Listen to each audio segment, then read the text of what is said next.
भगवान के विराट रूप से संसार की उत्पत्ति एवं उनके अवतारों का वर्णन। श्री सूत जी बोले, सृष्टि के प्रारंभ में भगवान ने लोकों के निर्माण करने की इच्छा व्यक्त की।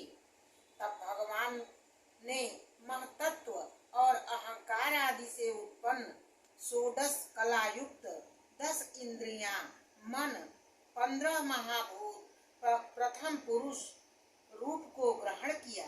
तत्पश्चात क्षीर सागर में शयन करने चले गए। तभी उनके नाभि कुंड से कमल पर ब्रह्मा जी प्रकट हुए। तत्पश्चात भगवान ने विराट रूप में समस्त संसार की कल्पना की। भगवान का यही पुरुष रूप नारायण कहलाया। इसी रूप से उन्होंने देवता, पशु, पक्षी और मनुष्य योनि की सृष्टि की। पहला भगवान ने पहले कौमार सर्ग में सनक, सनंदन, सनातन और सनत कुमार द्विजों के रूप में अवतार धारण किया। विष्णु जी ने सृष्टि रचना के लिए रसातल से पृथ्वी को उठाने के लिए एक दूसरा अवतार बाराह का धारण किया।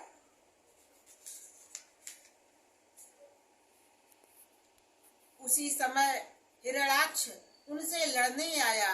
भगवान ने हिरण्याक्ष को मारकर पृथ्वी को ऊपर लाकर स्थित कर दिया। ऋषियों की सृष्टि के लिए भगवान ने नारद के रूप में तीसरा अवतार लेकर पंचरात्र नामक शास्त्र को कहा, जिनको सुनकर मनुष्य कर्म के बंधनों से मुक्त हो जाता है। धर्म की स्त्री मुक्ति के गर्भ से भगवान ने नर नारायण नामक चौथा अवतार लिया। फिर भगवान ने मुनि कपिल देव के रूप में पांचवा अवतार ग्रहण किया। इन्होंने सांख्य शास्त्र को प्रकट कर आसुरी नामक ब्राह्मण से कहा। अनसुईया के वरदान मांगने पर भगवान ने अत्रि की संतान दत्तात्रेय के रूप में छठा अवतार ग्रहण किया। उन्होंने अलर्क, प्रहलाद और यदु आदि मुमुक्षु जनों को आत्मज्ञान का उपदेश दिया। रुचि प्रजापति की पत्नी आकुति के गर्भ से भगवान ने सुयज्ञ के रूप में सातवां अवतार ग्रहण किया, जिसमें याम इत्यादि देवताओं के साथ स्वयंभू मनमंत्र की रक्षा की। विद्वानों और परमहंसों को सुमार्ग दिखाने के लिए नाभि की पत्नी मेरु देवी के गर्भ से ऋषभ देव जी के रूप में आठवां अवतार हुआ। ऋषियों के प्रार्थना करने पर भगवान ने राजा पृथु के रूप में नवां अवतार धारण किया। चाक्षुष मनवंतर की समाप्ति के समय जब तीनों लोग समुद्र में डूबने जा रहे थे, तो भगवान ने मत्स्य रूप में 10वां अवतार ग्रहण किया।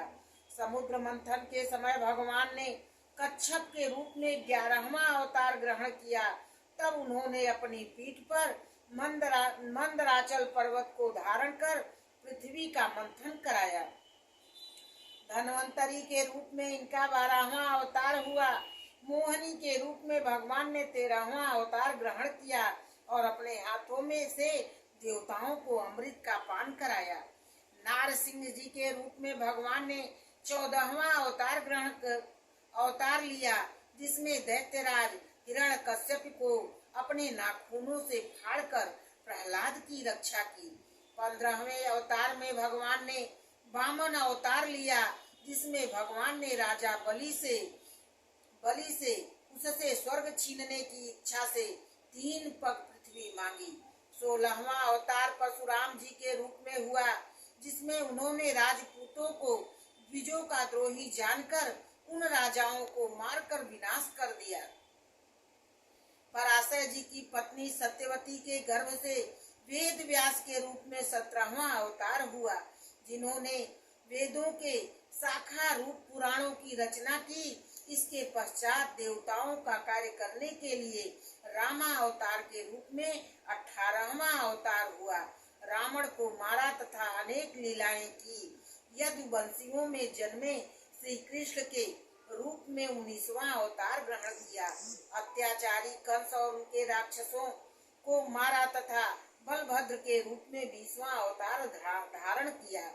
21 कलयुग आ जाने के बाद मगध देश बिहार में अजन के पुत्र के रूप में 21वां अवतार बुद्ध अवतार ग्रहण किया। इसके पश्चात जब कलयुग का अंत होगा तब राजाओं के चोर हो जाने से विष्णु यश नामक ब्राह्मण के घर कल्कि भगवान का अवतार होवेगा। हरि ओम नारायण नारायण नारायण श्रीमन नारायण नारायण नारायण भजमन नारायण नारायण नारायण। प्रेम से बोलिए श्री हरि विष्णु भगवान की।